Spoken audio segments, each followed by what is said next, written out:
Active voice या passive voice WH words.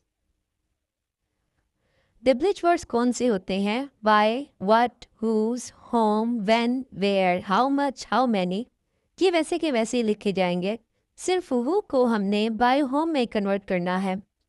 Active voice या passive voice बनाने के लिए हमने इन बातों का ख्याल रखना है। सबसे पहले दिया गया WH वर्ड लिखेंगे, उसके बाद हेल्पिंग वर्ब, ऑब्जेक्ट को सब्जेक्ट बना के, थर्ड फॉर्म बाय, और फिर सब्जेक्ट को ऑब्जेक्ट बनाकर लिखना है। सब्जेक्टिव फॉर्म होगी तो उसे ऑब्जेक्टिव फॉर्म में कन्वर्ट करेंगे। इसी तरह ऑब्जेक्टिव फॉर्म में मी, अस, यू, हिम आएगा तो उसे हमने सब्जेक्ट आई, हुई, यू, ही बना देना है। अगर ऑब्जेक्ट ना हो तो फिक्रे का पैसिव नहीं बनेगा।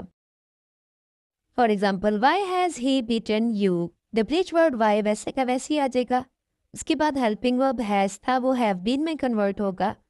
वाई, हैव, उसके बाद subject been, third form beaten by, और ही को हिम बना लेंगे। Why have you been bitten by him? Conversion of helping verb, first form के साथ एस आएगा तो हेल्पिंग वर्ब में इज एम आर लगेगा। सेकेंड फॉर्म में वाजवर, इज एम आर वाजवर के साथ बीइंग का इजाफा होगा।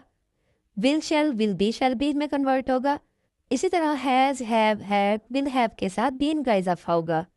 For example, who helped me, who co convert कर दिया बाय होम में। इसके बाद हेल्पिंग वर्ब वाज, मी को आई बनाया, और थर्ड फॉर्म हेल्प की helped. By whom was I helped. Where will Sara wash clothes. WH word वैसे का वैसे ही आ गया। विल, क्लॉथ्स ऑब्जेक्ट था वो लिखेंगे, फिर उसके बाद हम बी लगाएंगे, फिर वाश की third form washed, third form के बाद बाय, और सारा एंड पे आ जाएगा। Where will clothes be washed by सारा।